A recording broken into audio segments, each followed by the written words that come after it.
شیخ سادی د یو نواب میلمه شوی، نواب ولا روټای وکړه، ډېره لویه روټه، نوابانو روټای خو خدای دې در باندې وخورئ، ډېره اعلی چې روټه وخوړه، نواب صاحب ورته وایي چې شیخ سادي څه مزه یې وه، نو دی ورته وایي چې هاي نان شیراز،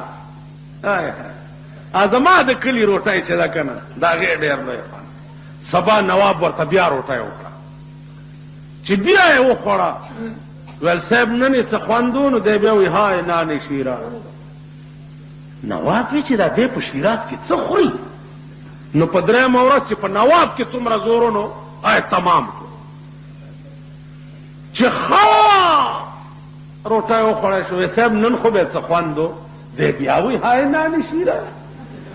نواب دې بیړۍ غرکشه چې دا دی په شیراز کې څه خوري، زما بنیاد وته چرته مړزان او چرګان او ایله او اوسۍ دا ټول مې راټول کو، دی وایي هاي نان. زه چې زه کله شیراز ته رالم، د ته کور او کلی به ګورم چې دا دی هلته څه خوري. څه زمانه پس نواب راغی شیراز ته، تپوس یې وکړه چې دلته د شیخ سادي کومه بنګله ده. خلق ورته ویل صاحب د هغه خو بنګلې بنګلې نشته، هغه پټي کې یو جونګړه غوندې ده، دې کې اوسېږي. جونګړه کې ورغی، دروازه کې ودرېده، د وښو جونګړه ده، دروازه کې आवाज وکړو چې سادیا شیرازیا نامت بسا.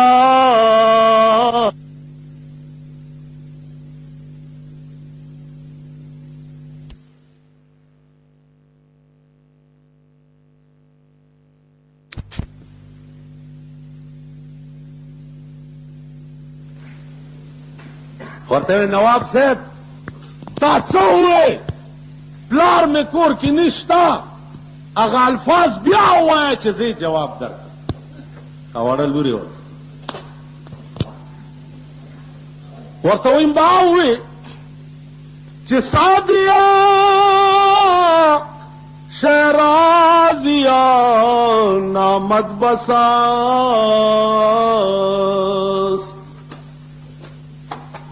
نامه یې بسته چې سړی اورېدی، کور یې د لیدو نه دی. ماشومه ورته څه وایي، وایي پلار مې نشته، خو د دې خبرې جواب واوره. نواب صاحب قافله رفتن د ماهم مې رویم، قافله رفتن د ماهم مې رویم، از برای چند روزی خانه بس. ورته نواب صاحبا دنیا ټوله لاړه او مونږ هم ورپسې روان یو، د یو څو ورځو اوسېدو دپاره دغه جونګړه بس ده. نواب په جړا شو، ورته وایي بچیه ته لږ بیا ووایه. ورته وایي قافله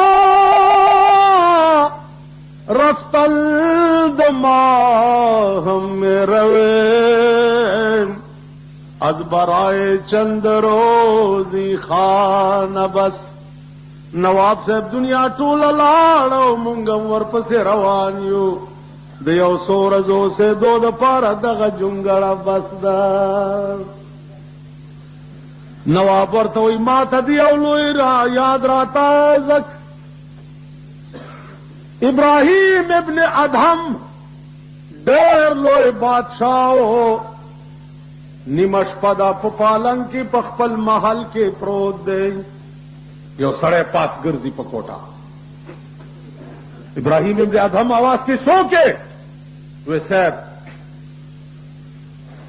غویانو والا یې ما غوی رانه ورک. ورته د خدای بنده دا د بادشاہ محل دی، دلته سړی نشي راننوتی، غوی کوم ځای راغو، بیا غوی پاس په کوټه خي. ورته ښه دا د بادشاہ محل ته سړی نشي راتلی؟ وی نه. وی غویان هم نشي راتلی؟ وی نه. نو که دې محل ته غوی نشي راتلی او سړی نشي راتلی، کنه جی دومره لویه پابندي ده او ما ته وایي چې دلته غویان لټې نو تم پروت په پالنګ کې اواز کوي چې زه خدای لټوم نو خدای په پالنګونو کې چاته نه ملایي بادشاہ وی ښه ټوله شپه یې ویښه تېره سحر دربار ته راغی ناست دی پریشان دی دماغ همغه سړی چې د شپې د غویانو والا په شکل کې راغلی او سهار د اوښانو والا په شکل کې راغلی او تر ګرځي سینتري ته تپوس کوي چې څه ګورئ وی جي اوښ رانه ورک دی خدای بنده د بادشاه ناست دی وزیران دي دربار لګېدلی ده دلته اوښان لټې وځه ابراهیم ابن ادم دننه واورېد ویل علیه دننه یې راولئ وی نیو دننه یې پېښ وی څه لټې کاکا وی صاحب اوښ رانه ورک وی کاکا تا سسری خو نه دی چې اوښان پکې راځي وی جي معافي غواړم عرض کولی شو دا په کولو غوږونه اوري دا زما دا هلکان هلکانې اوري دا دغه سرونه م چې پرېښي دي لیډي ډیانې شرمېدلی ملک شو زمون پرتګیستلی مخ شو زمون ښځې او سړي ټول په شرمونو و شرم سړی چې سهار را پاسي وایي خدای دا څه بد دې را سره کړي دي چې ښځه وی ډېر بخښلی سړی چې په میک اپ شروع وکړي ښځه غریبه لس میله هم تلي چې د ده میک اپ نه خلاص دا ملک تباه دی دا ملک د هلاکت او د تباهۍ په پلیټ فارم ولاړ پاکستان ټول عمر د پیرنګیانو جوکر ملک پاتې شوی جوکر تاسو خپل تهذیب نشته د انګریزانو سرونه به ګورئ نو هغه ستاسو لباس نشته د سر ویښته په تاسو کې فیشن نشته پیغمبر درې قسمه سر پرېښی دی وفراو لماو جمعه درې قسمه غوږونو تر نیمه د غوږونو تر پیسکو او تر اوږو اوږو زلف والضحى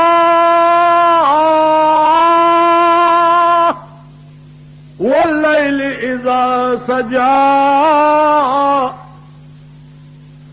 والضحى قسم دی زما اے محمد استا پدی خیستا مخبان لے واللیل اذا سجا اوستا پدی تور زلفو چپوگوی خوری کی او تورش پا جوڑ کی یو کلی کی دا ویلو چې زه بیا لاړم دا کلی امام ویل دا چرته تفسیرونو کې نشته تفسیرونو کې دا نشته اوس ملیانو نمبر خو بو یوړو چې ګوره د اردو تفسیر به ورته د مولا په لاس کې چې د اردو تفسیر وګورئ د 60 نہیں سے اور میګ ولتا هو مولا د اردو تفسیر سره څه کار کپاره دی نه پوهېږي تاړو مولا نه خره ورته والی چې پټو ته سره چلا تاسو پوه شئ په خبره باندې چې مولای داغه په ډیکس باندې به د عربي تفسیر کړو اردو تفسیر به ته ولې ګورئ والضحى والليل اذا سجى دا ترجمه چې ما وکړه دا چا کړې دا علامه علوسی کړې ده روح المعانی کې وګورئ د دې صورت په ضمن والضحى ومن الناس من فسر بوجه النبي والليل اذا سجى اي بشعر النبي صلى الله عليه وسلم زما عزیزان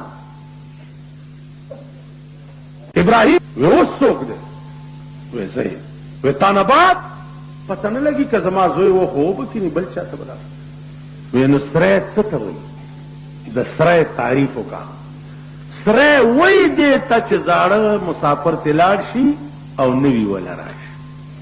نیکه دې لاړو پلار دې راغی، پلار دې لاړو ته راغلی، ته به هم ته نن سبا کې لاړ شي بل به ولا راشي. دا سره دی، دا دربار نه دی، دا سره دی. او بادشاہ بند کئی دربار ولې صاحب بند کی بس پړه می تیار شو. دربار بند شو چې بادشاہ کور تلاړو سګوري چې د ده په پالنګ کې د ده وینځه پرته ده نوکره.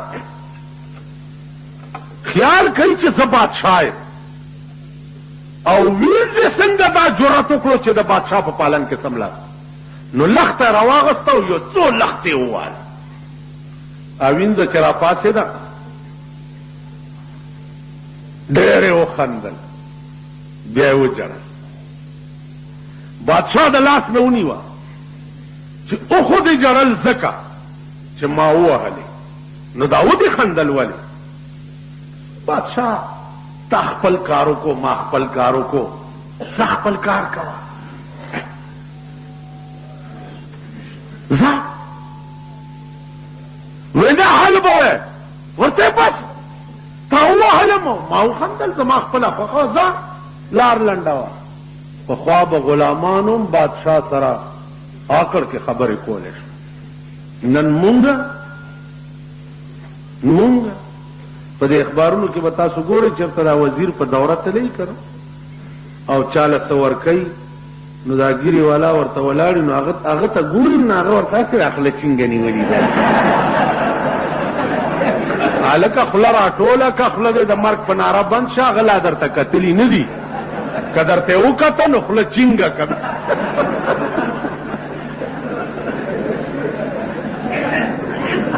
څه به وی چاله ورشم چې وجاړم